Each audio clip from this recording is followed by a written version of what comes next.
उन दिनों की बात है जब पंडित जी कॉलेज की पढ़ाई करने के साथ साथ अपना जेब खर्च निकालने के लिए छोटे बच्चों को ट्यूशन पढ़ाया करते थे।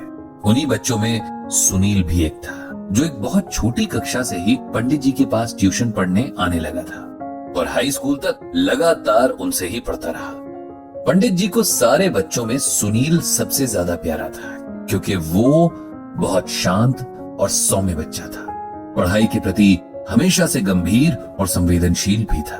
उसके इन्हीं गुणों के कारण वो जिससे भी मिलता उसे अपना बना लेता। यही सुनील आज एक स्कूल में अध्यापक बनकर बच्चों का जीवन संवार रहा था।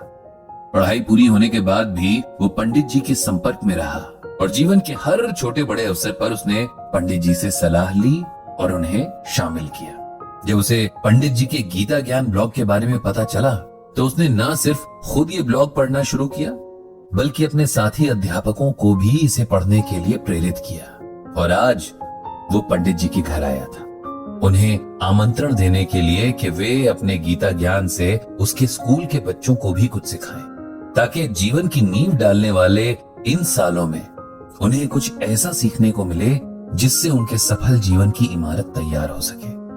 तय समय पर पंडित जी की कक्षा के लिए व्यवस्था की गई। एक बड़े से हॉल में बच्चे बैठे, कुछ बहुत छोटे थे तो कुछ थोड़ा बड़े। उन्हें देखते हुए पंडित जी ने सोचा कि मैं इन्हें क्या समझाऊं, ये तो अभी स्वयं गीतामय होकर जी रहे हैं। चलिए, लेकिन अब जब आया हूं तो कुछ तो बोलना ही होगा। पंडित जी ने यही सोचकर माइक लिया और बोलना शुरू किया।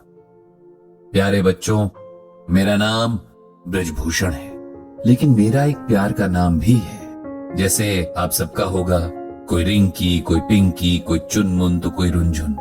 ऐसे ही प्यार से सब लोग मुझे पंडित जी बुलाते हैं। क्या बुलाते हैं? पंडित जी। सभी बच्चों ने एक स्वर में जवाब दिया। आज मैं आपके साथ कुछ बातें शेयर करने आया हूं, बातें जो भगवान श्री कृष्ण ने हमें बताई हैं। आप लोग जानते हैं कि भगवान श्री कृष्ण कौन है? जी, भगवान श्री कृष्ण जो बंसी बजाते हैं, माखन खाते हैं। एक बच्चा बोला, बिल्कुल ठीक। इसके अलावा और क्या करते हैं भगवान श्री कृष्ण? राक्षसों को मारते हैं, जो गलत काम करते हैं उन्हें पनिशमेंट देते हैं। एक और प्यारा सा बच्चा बोला, हाँ बिल्कुल ठीक। पंडित जी खुश होकर बोले, तो प्यारे बच्चों, आज उन्हीं भगवान श्री कृष्ण की कही कुछ बातें बताऊंगा, आप ध्यान से सुनना, ओके? सारे बच्चे एक साथ बोले, ओके पंडित जी।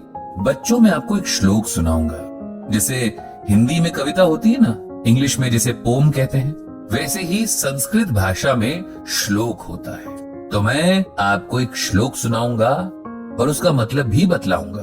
तो पहले श्लोक सुनिए। ध्यायतो विषयान् पुंसः संगात संजायते कामः कामात् क्रोधो अभिजायते।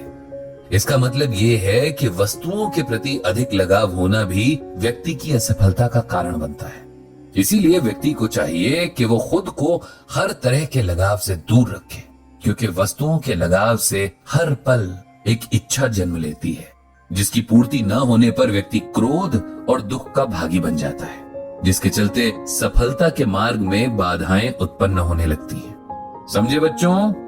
एक भी बच्चे का हाँ में जवाब नहीं आया और इस बात से पंडित जी को बड़ी खुशी हुई, क्योंकि यही बात तो बच्चों में सबसे खास होती है कि वो मन के सच्चे होते हैं, किसी का मन रखने के लिए भी झूठ नहीं बोलते। बहुत बढ़िया बच्चों, ये तो मुझे भी समझ नहीं आया। ये सुनकर सारे बच्चे जोर से हंस पड़े। अब हम दूसरे तरीके से इस श्लोक का मतलब समझेंगे। इसमें भगवान श्री कृष्ण बताते हैं कि हमको किसी भी चीज से बहुत ज्यादा प्यार नहीं करना चाहिए। ऐसा नहीं होना चाहिए कि हम इस चीज के बिना नहीं रह सकते। अगर हम ऐसा करते हैं तब हमको वो चीज ना मिलने पर बहुत दुख होता है और गुस्सा भी आता है। अब मैं आपको एक एग्जाम्पल यानी उदाहरण देकर बताता हूँ। आप सबके घर में मोबाइल है? जी पंडित जी, सब बच्चे बोले। और आप सब घर पे मोबाइल का यूज बहुत ज्यादा करते हो। आप उसमें वीडियो देखते हो, अपना होमवर्क उसकी मदद से करते हो, गेम्स खेलते हो, और जब आपको आपके मम्मी पापा मोबाइल छोड़ने के लिए कहते हैं तब आप सबको बहुत गुस्सा आता है, नहीं? कोई तो रोने भी लग जाता होगा, खाना भी नहीं खाता होगा, है ना?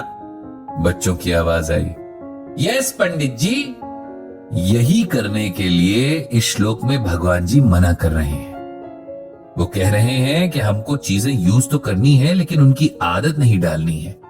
ऐसा नहीं करना कि आपसे वो चीज छूट जाए तो आप परेशान ही हो जाओ। हमें अपने मन को इतना स्ट्रांग रखना है कि हम किसी चीज के ना मिलने पर उसके बिना एडजस्ट करना सीखें, क्योंकि जब हम स्ट्रांग नहीं होते हैं तब वो चीज ना मिलने पर हमें दुख होता है, हम रोते हैं और कई बार हमें गुस्सा भी आता है। हम लड़ाई भी कर लेते हैं, जो कि बहुत बुरी बात है। हमें खुद पर डिपेंड होना सीखना है, चीजों पर नहीं। अब समझे?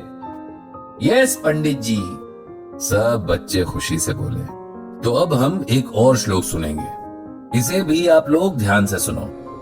यदा यदा हि धर्मस्य ग्लानिर्भवति भारतः अभ्युत्थानम अधर्मस्य तदात्मानं सृजाम्यहम्। इसका अर्थ ये है कि श्री कृष्ण कहते हैं कि हे अर्जुन, जब भी धर्म का नाश होता है और इस धरती पर अधर्म का विकास होता है, तो मैं धर्म की रक्षा और अधर्म को नष्ट करने के लिए अवतार लेता हूँ। बच्चों, अब इसे अच्छे से समझो। आपने वो सीरियल कृष्णा आता था, उसकी कहानी में देखा होगा ना कि जब बुरे लोग बहुत ज्यादा बुरे काम करने लगते हैं, अच्छे लोगों को तंग करने लगते हैं, तब कृष्णा आ जाते हैं और उनको पनिश करते हैं। हम सब सोचते हैं कि जब हम कुछ भी गलत काम करते हैं तो कोई हमें नहीं देख रहा होता, लेकिन ऐसा नहीं है।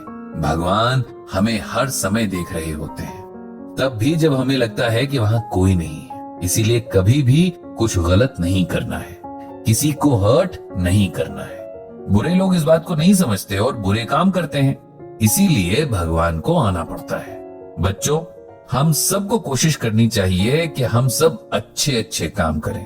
आप लोगों को चाहिए कि आप अच्छी बातें सीखें, अच्छा पढ़ें, सबसे प्यार से बोलें और किसी को दुख ना दें। यही आपके लिए धर्म है। जो धर्म के हिसाब से काम करते हैं, भगवान उनसे बहुत खुश होते हैं। जो नहीं करते, उनसे गुस्सा होते हैं। समझे? यस पंडित जी, बच्चे एक स्वर में फिर से बोले। इस तरह बच्चों के साथ पंडित जी ने बहुत सारी गीता ज्ञान की बातें की और उन्हें इसमें बहुत मजा आया। बच्चे भी बहुत